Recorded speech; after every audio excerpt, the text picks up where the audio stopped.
नमस्कार साथियों, वेदांत क्लासेज के इस डिजिटल प्लेटफॉर्म पर आप सभी का हार्दिक स्वागत व अभिनंदन।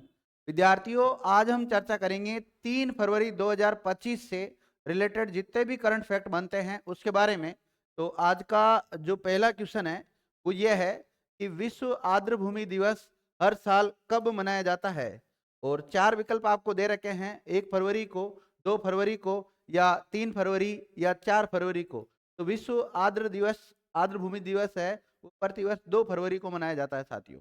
कब मनाया जाता है? 2 फरवरी को मनाया जाता है। और 2 फरवरी को क्यों मनाया जाता है इसका डिस्क्रिप्शन देखिएगा। हाल ही में 2 फरवरी को विश्व आर्द्र भूमि दिवस मनाया गया और इस दिवस को मनाने का उद्देश्य आर्द्र भूमि की महत्वपूर्ण भूमिका के बारे में वैश्विक जागरूकता को बढ़ाना है। और आर्द्र भूमि जमीन का वह हिस्सा होता है जहां पानी और भूमि आपस में मिलते हैं। नदियों, झीलों, तालाबों आदि की खराब स्थिति को देखते हुए पहली बार 2 फरवरी 1997 को ईरान में विश्व के आर्द्र भूमि दिवस भी मनाया गया था।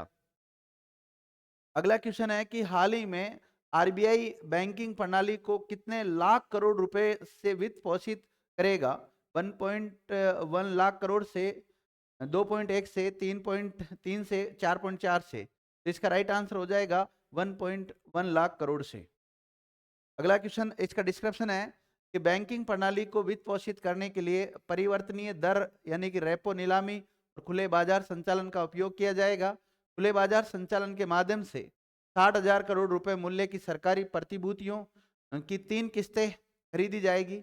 7 फरवरी 2025 को 50,000 करोड़ रुपए के लिए 56 दिवसीय परिवर्तनीय दर रेपो नीलामी होगी। और बैंकों ने स्थगन की मांग की है क्योंकि वे इस बात से चिंतित है कि बढ़ी हुई नकदी कवरेज मानदंडों का ऋण प्रवाह पर क्या प्रभाव पड़ेगा।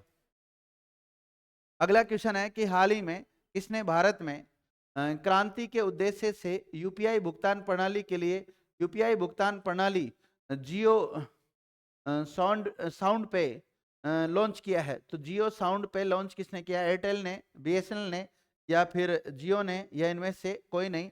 तो इसका विकल्प होगा सी आंसर। और जियो के द्वारा, किसके द्वारा? जियो के द्वारा। हाल ही में जियो ने भारत में क्रांति के उद्देश्य से यूपीआई भुगतान प्रणाली के लिए यूपीआई भुगतान प्रणाली जियो साउंड पे लॉन्च किया है, जो कि एक आवश्यक सुविधा है। डिजिटल लेन देन को और अधिक सरल और कुशल बनाने के लिए डिजाइन किया गया है।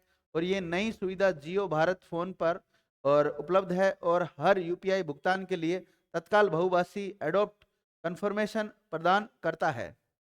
अगला क्वेश्चन है विद्यार्थियों, हाल ही में भारतीय स्टेट बैंक ने अपनी कितने साल पुरानी साझेदारी को और मजबूत करने की घोषणा कर दी है? 5 साल, 7 साल, 10 साल या 12 साल? 12 साल डी राइट आंसर जाएगा इसका। डिस्क्रिप्शन देखते हैं। हाल ही में भारतीय स्टेट बैंक ने अपनी 12 साल पुरानी साझेदारी को और मजबूत करने की घोषणा की है।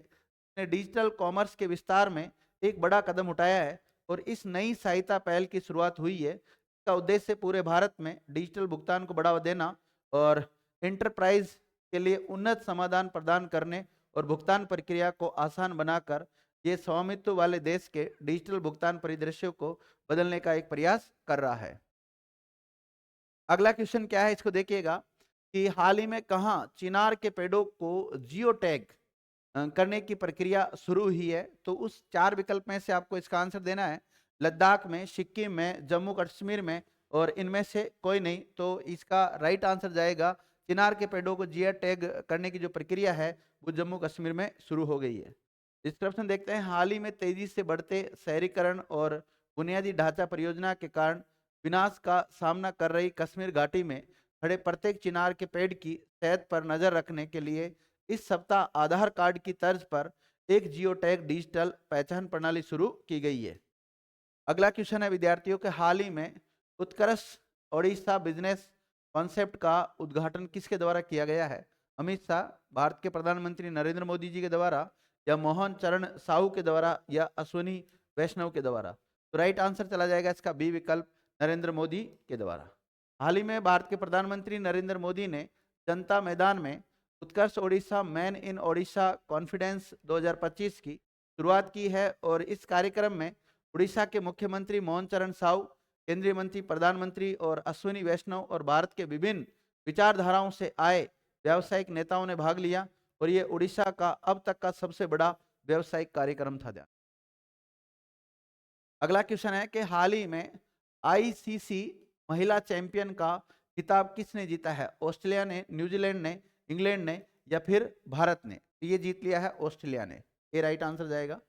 डिस्क्रिप्शन देखते हैं। ऑस्ट्रेलिया ने फिर से महिला क्रिकेट में अपनी प्रभुता का परिचय देते हुए लगातार तीसरी बार आईसीसी महिला चैंपियन जीती है और मेलबर्न में आयोजित एक भव्य समारोह में टीम को आईसीसी महिला चैंपियन से सम्मानित किया गया और ये ट्रॉफी 10 चैंपियनशिप के बीच खेले गए प्रतियोगिता के विजेताओं को दिया गया और जो आईसीसी महिला क्रिकेट विश्व कप 2025 के लिए एक मार्गदर्शक प्रतियोगिता के रूप में कार्य करता है। अगला क्वेश्चन देखिएगा विद्यार्थियों, आज का अगला प्रश्न क्या है कि हाल ही में भारत और किस देश के बीच आर्थिक साझेदारी को बढ़ावा देने के लिए साझेदारी की गई है? और 4 विकल्प आपके सामने, चाइना के साथ, इंडोनेशिया के साथ, या कजाकिस्तान के साथ, या ओमान के साथ। तो राइट आंसर चला जाएगा डी, यानी कि ओमान के साथ। डिस्क्रिप्शन देखते हैं विद्यार्थियों। भारत और ओमान ने अपने आर्थिक असंतुलन को मजबूत करने के लिए महत्वपूर्ण कदम उठाए हैं। दोनों देशों ने व्यापक आर्थिक एकाधार पर चर्चा तेज करने के लिए अपने स्थिर समेकित कराधान से आरक्षण पर एक दस्तावेज पर हस्ताक्षर किए हैं और डीटीए में संशोधन का उद्देश्य इसे अंतर्राष्ट्रीय मानकों के अनुरूप बनाना है। इसका अगला प्रश्न देखो विद्यार्थियों, हाल ही में इसरो ने अपना कौन सा मिशन लॉन्च किया है? विकल्प है 70, 80, 89 और 100। तो इसका राइट आंसर चला जाएगा डी। डिस्क्रिप्शन देखते हैं। भारतीय अंतरिक्ष अनुसंधान संगठन, भारतीय अंतरिक्ष अनुसंधान संगठन जिसे हम इसरो कहते हैं, क्या कहते हैं? ISRO, Indian Space Research Organisation, Hindi में भारतीय अंतरिक्ष अनुसंधान संगठन के नाम से जाना जाता है। हरिकोटा से अपनी 100वीं लॉन्चिंग के साथ ऐतिहासिक उपलब्धि हासिल की है। सुबह 6:23 पर शत्रुघ्न अंतरिक्ष केंद्र से GSLV F-3 रॉकेट प्रक्षेपण हुआ और 19 मिनट के बाद ही LCD-02 नेविगेशन उपग्रह को जियोसिंक्रोनस अंतरिक्ष केंद्र में स्थापित किया गया और ये मिशन भारत के नाविक प्रणाली को मजबूत बनाता है जो उपग्रह आधारित नेविगेशन में आत्मनिर्भरता की भावना को पैदा करता है। अगला क्वेश्चन देखिएगा, क्या अगला क्वेश्चन कि हाल ही में NUCFDC को ग्रीन एसोसिएशन के लिए शहरी सहकारी समितियों को बढ़ावा देने की घोषणा की है। इसके द्वारा? आरबीआई के द्वारा, एसबीआई के द्वारा, या एचडीएफसी बैंक के द्वारा, या फिर आईसीआईसीआई बैंक के द्वारा? इसका राइट आंसर चल जाएगा रिजर्व बैंक ऑफ इंडिया के द्वारा, ए विकल्प राइट आंसर जाएगा। भारतीय रिजर्व बैंक ने राष्ट्रीय शहरी सहकारी वित्त और विकास निगम के गठन को मंजूरी दे दी है। इसका उद्देश्य पूरे भारत में शहरी सहकारी बैंकों की कार्यान्वयन क्षमता हासिल करना है और ये प्राथमिक ब्लॉकचेन स्थिरांक, वित्तीय स्थिरांक और क्लस्टर पोर्टफोलियो का समाधान करने के लिए शुरू किया गया है। इस प्रकार ये आज के टॉप 10 क्वेश्चन थे विद्यार्थियों, ये कंप्लीट हो जाते हैं। Thank you.